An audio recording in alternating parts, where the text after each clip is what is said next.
Bonjour à tous et bienvenue dans ce nouvel épisode de la trentaine.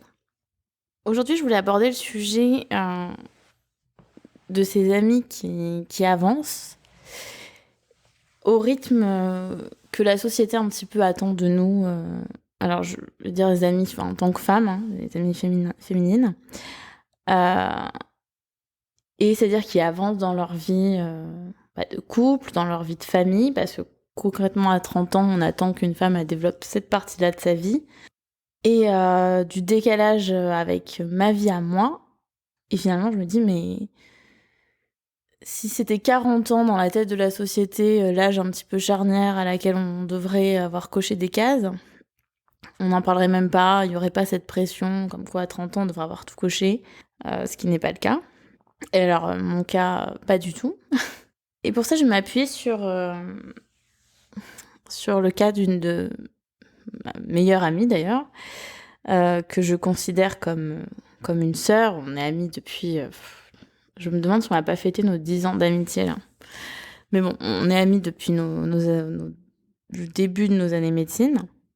Et bon, alors petit moment pour l'associer parce qu'elle attend un épisode qui parle d'elle concrètement depuis le début du podcast. Et surtout, elle attend des déclats d'amour depuis qu'il y a eu l'épisode Ses amis en commun.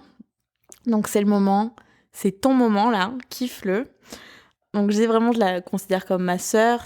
C'est une amie à qui je peux vraiment tout dire. Alors elle est très brute de décroffrage parfois dans ses réactions et elle se rend pas forcément compte que ça peut blesser. Ça c'est son point négatif. Mais quoi que je lui dise, peu importe, je peux vraiment lui dire des trucs très très barrés que même moi j'ai du mal à comprendre. Elle va toujours en fait être dans le soutien. Elle sera pas du tout dans le jugement. Et vraiment je peux absolument tout lui dire, il n'y a aucune honte, aucun jugement entre nous, et ça c'est très rare.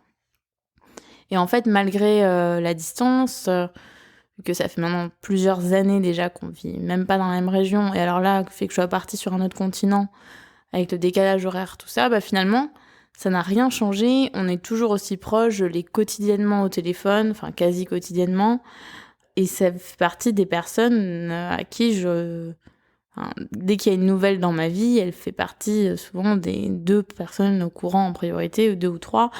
Euh, et donc, on parle pas d'une amie lambda. Et il se trouve que pour elle, cette année, c'est une année d'abondance, de richesse, où elle coche toutes les cases qu'elle a envie de cocher pour elle. Et donc, c'est une année fiançailles, une année projet bébé, une année construction de maison. Donc, autant vous dire que nos vies sont radicalement opposées et on a fait des choix de vie, elle comme moi, complètement différents. Et donc je vais revenir sur ses fiançailles. Je peux finalement faire cet épisode parce qu'elle s'est fiancée la semaine dernière. Donc déjà, de nouveau félicitations. Et en fait, son fiancé maintenant m'a envoyé un message pour me dire que la bague était commandée moins d'1 mois après ma rupture. Je peux vous dire que quand j'ai vu ce message, il n'y avait pas de suspense sur le fait qu'il allait y avoir une demande en mariage globalement dans l'année, mais quand j'ai vu ce message, la première chose que ça m'a fait mal. Tout simplement parce que moi j'étais encore bien le nez dans le caca, et ça m'a renvoyé à ce que je n'avais pas, et à ce que je n'aurais peut-être pas d'ailleurs de ma vie. Donc la première réaction avec moi-même a été aïe, c'est pas le moment pour moi. Donc là, bien sûr, il y a une réponse complètement automatique à son message qui s'en est découlé, à savoir ah super, ou enfin, il y a un truc très bateau qui feint un enthousiasme complet, mais que la bienséance exige en fait. Mais j'étais pas du tout dans cet état d'esprit-là au moment où j'ai reçu le message. Et clairement, il y a eu, à première abord, de la jalousie. Alors, pas de la jalousie ou dans le sens je voudrais qu'elle l'ait pas. Alors, absolument pas. Je suis très contente pour elle. Mais je me suis dit, en fait, moi aussi, j'aimerais bien avoir ça dans ma vie. Et là, bah, alors là, au moment où il m'a envoyé ça, j'étais à des années-lumière de l'avoir. En plus, je venais de tout perdre. Enfin, vraiment.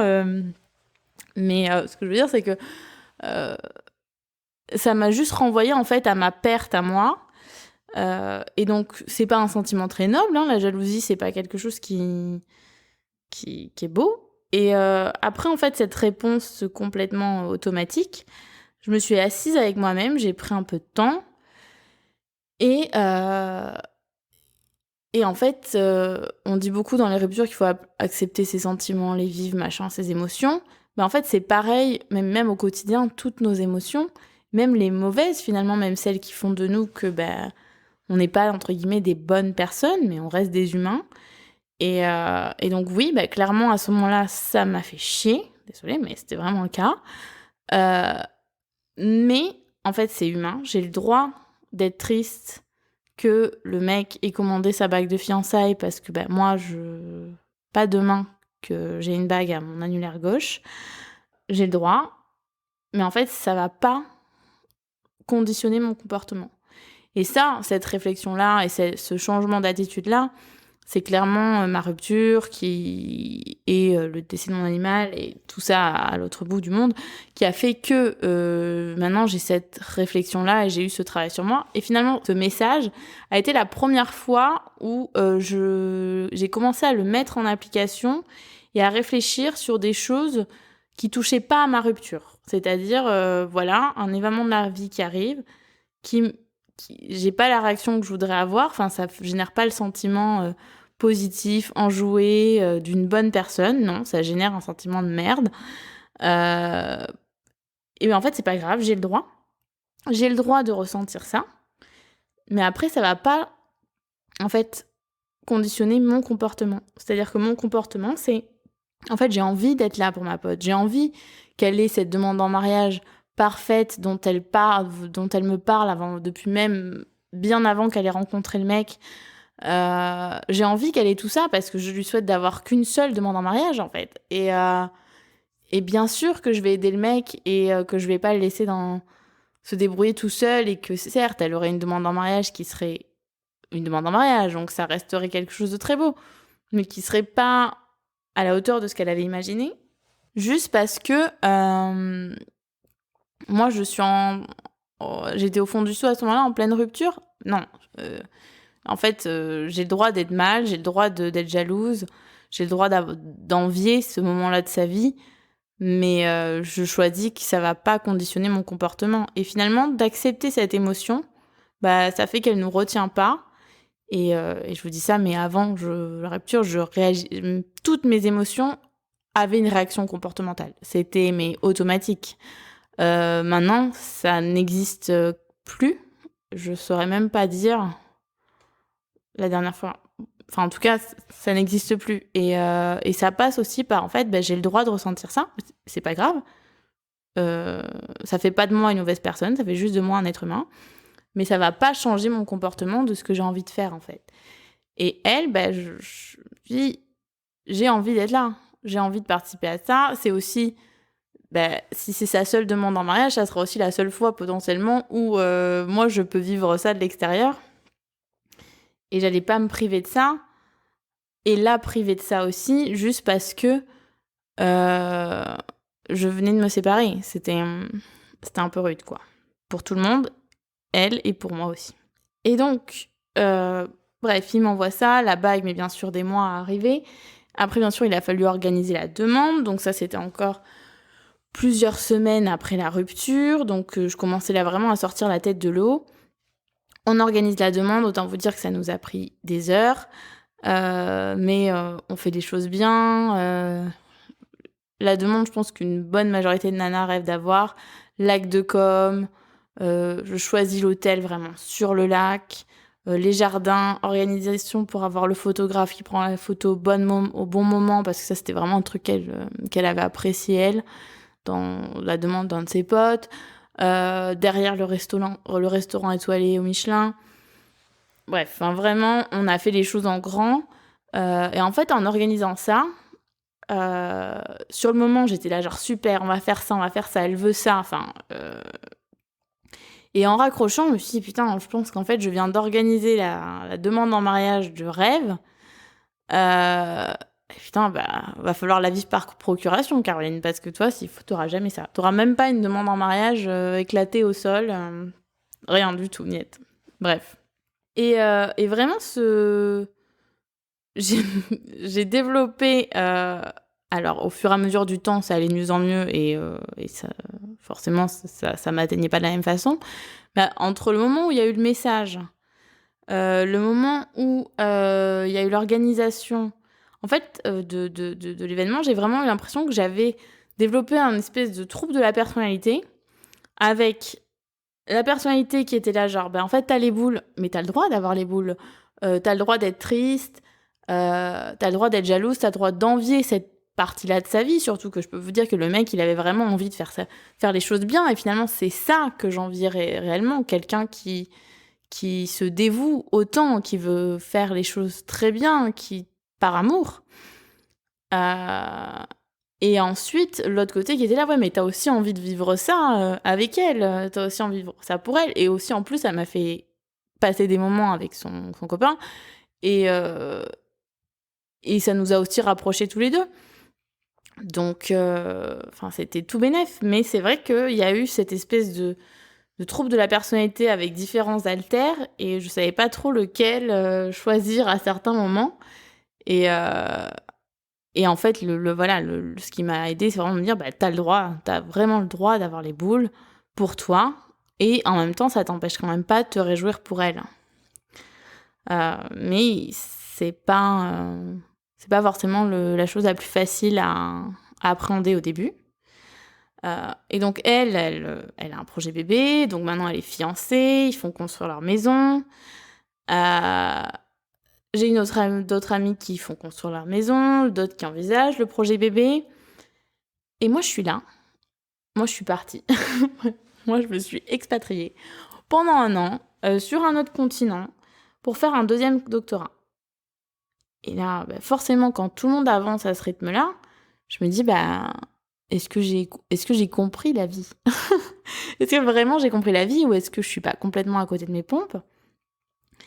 Et en fait, alors certes, je construis ma vie professionnelle et qui sera en toute, enfin sans me la jouer, hein, mais qui sera clairement au-dessus, des autres et qui me donnera une liberté, assez importante et qui me permettra d'exercer à peu près où je veux, alors, dans le monde peut-être pas, mais heu enfin, globalement, ça m'ouvre les frontières de la France, ça c'est certain. Et ce qui est très bien vu que moi, je sais absolument pas où j'ai envie de faire ma vie, j'en ai absolument aucune idée de où la vie me mènera. Avec ce qui se passe actuellement en France, avec les émeutes, je me dis: «Bah, peut-être pas en France, hein».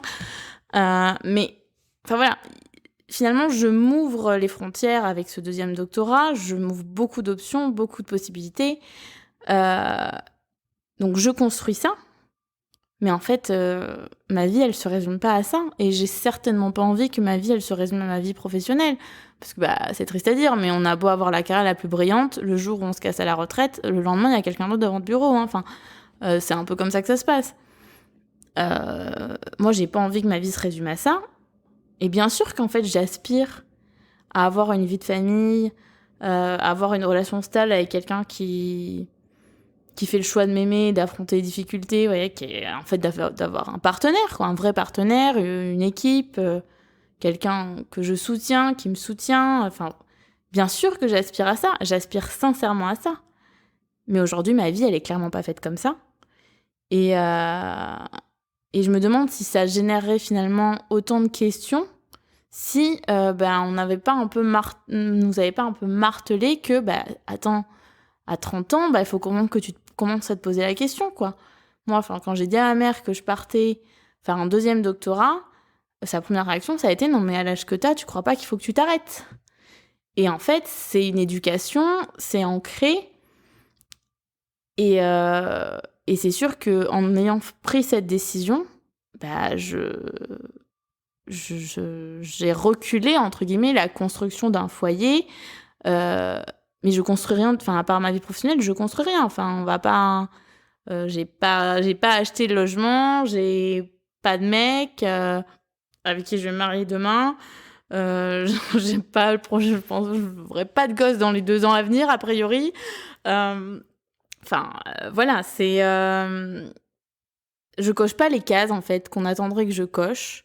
Et le truc, c'est que là, maintenant, toutes mes potes sont en train de commencer à les cocher. Et je me dis, est-ce que je suis pas à la bourre, quoi.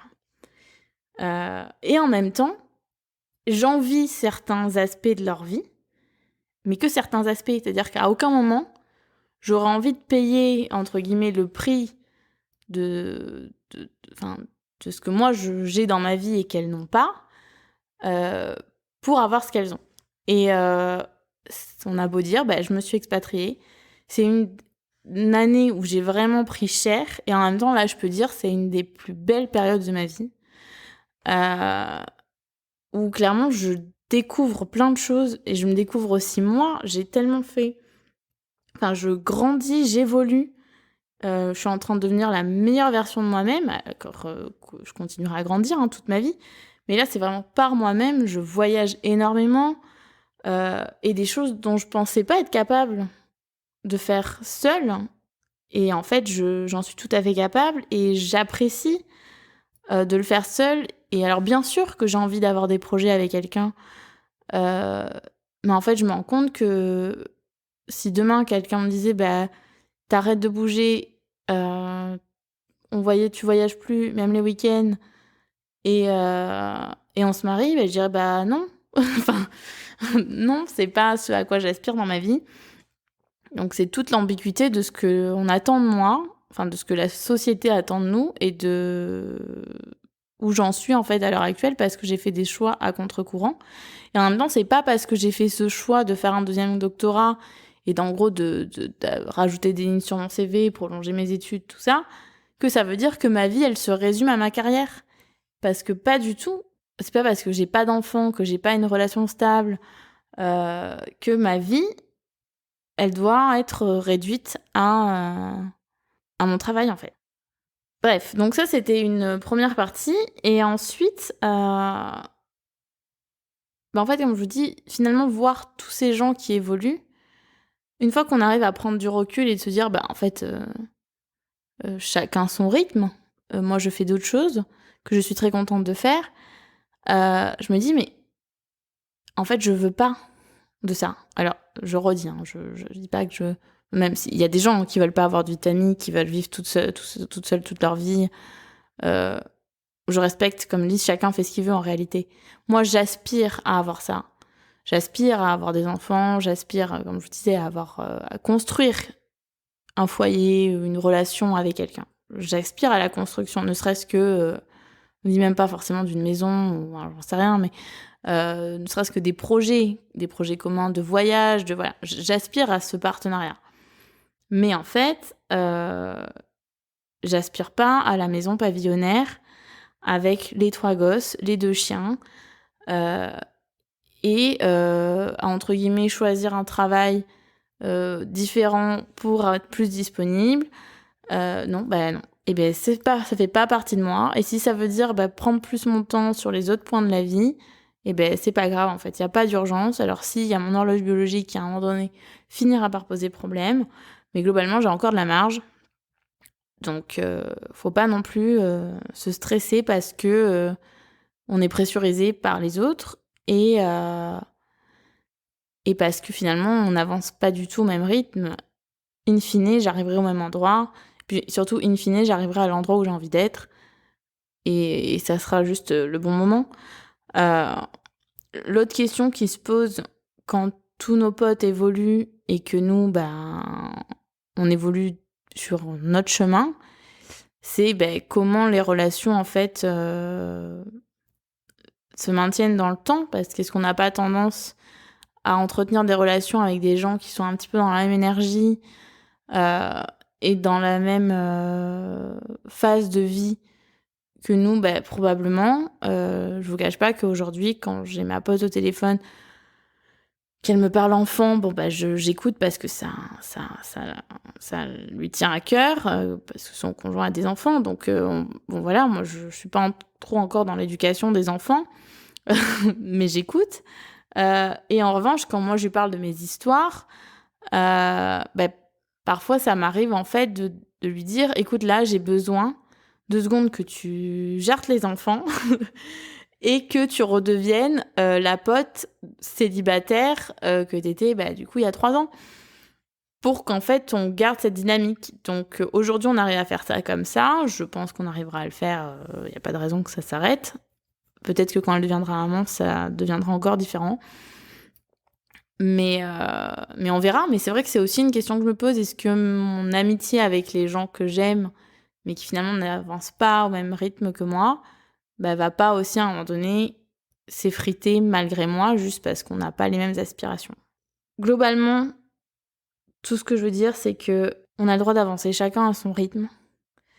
Il y a pas d'injonction de la société et je pense que c'est complètement normal de se demander parfois: «Mais qu'est-ce que je fous?» C'est aussi complètement normal d'envier des trucs que nos potes font d'autres gens. C'est humain, en fait.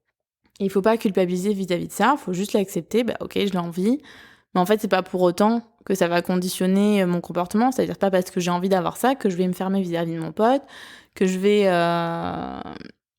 bah, lui enlever un petit peu de son bonheur. C'est pas du tout le propos, en fait. Je peux envier ça et à moi aussi de travailler dans le sens pour avoir aussi ça dans ma vie. Alors moi, bah, de me fiancer un jour dans ma vie, bon, bah, il suffira peut-être de trouver la bonne personne, mais il y aura aussi l'histoire du bon moment et on va pas se mentir, si je suis honnête avec moi-même, aujourd'hui, c'est absolument pas le bon moment dans ma vie. Hem, donc tout est une question de bon timing. Chacun avance à son rythme et in fine, on arrive tous à l'endroit où on a envie d'aller et si vous avez envie d'avoir une famille avec des gosses, et beh, vous aurez une famille avec des gosses. Si vous avez pas du tout envie d'avoir ça, bah, vous aurez pas ça, mais vous aurez autre chose. Globalement, on y arrive tous. Je vais finir sur une petite anecdote qui est, donc je l'ai aidé à organiser la la demande en mariage. Alors vraiment, j'adore, hein, son mec, il est marrant, il a réussi à trouver son équilibre dans cette amitié qui est quand même assez exclusive. Bien joué. Mais purée, c'est vraiment un boulet en termes d'organisation, vraiment. Après, ça a été vraiment complexe sur certains points et ce qui fait que moi, ça m'a stressée. Honnêtement, moi, ça m'a stressée. Le mec était ultra détente et c'est moi qui stressais sur les timings, il avait aucune notion du truc. Bref et j'avais dans son idée, comme elle vient d'une famille nombreuse, que, bah, je serais pas témoin. Donc je me suis dit vraiment, bah, moi, j'aurais fait ma BA avec la demande en mariage. Au moins, tout ce qui est gestion du mariage, j'aurais pas à m'en occuper. Enterrement de vie de jeune fille, tout ça, pas concerné. Et ce qui est bien que quand ma pote m'appelle quelques jours après, on débrief, et je lui dis ce que je vous dis là: «Ah là là, qu'est-ce que je suis soulagée parce que ton mec, c'est un boulet en termes d'orgas. Au moins, moi, pour le mariage, j'aurais juste à kiffer le mariage». Et en fait, c'est là qu'elle me dit: «Bon, j'ai un truc à dire, mais je peux pas te le dire maintenant, je te le dirai quand on se verra». Et je lui dis: «Mais tu bête ou parce qu'on va pas se voir, maintenant? Enfin, là, je rentre en Europe, enfin en France fin octobre, on ne sera toujours pas dans la même région, et globalement, je vais pas venir te voir tout de suite». Et et donc en fait, j'ai complètement ruiné sa demande parce que derrière, elle m'a dit: «Bah, en fait, je voudrais que tu sois mon témoin». Donc bien sûr que j'ai accepté, mais pensez à ça, la fille vient de lui dire 2 minutes après: «Qu'est-ce que je suis soulagée, au moins je serai pas ton témoin».